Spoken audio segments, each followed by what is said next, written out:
तर आज होता आमच्या ऑफिसमध्ये माछा डे.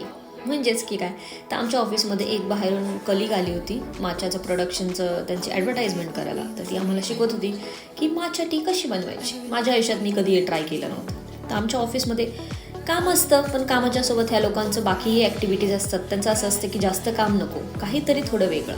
तर हे माछा मागवायचं कारण काय, तर आता इथे समर चालू झाला आहे मेमध्ये.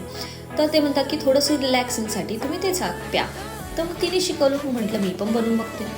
तर घेतलं, थोडंसं विचारलं कसं बनवायचं कसं नाही, त्यांनी सांगितलं.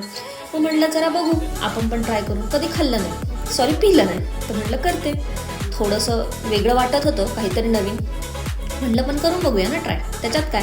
आणि ही माझ्या बाजूला माझी मैत्रीण पण होती, ती पण फर्स्ट टाईम करत होती. मी पण तिला विचारून बोलत होती की कसं आहे, बरोबर करते का, असं करते का. काही ती जी पावडर असते ना ती टाकायची, त्यात पाणी टाकायचं, मस्त मिक्स करायचं त्याला, एकदम मिक्स.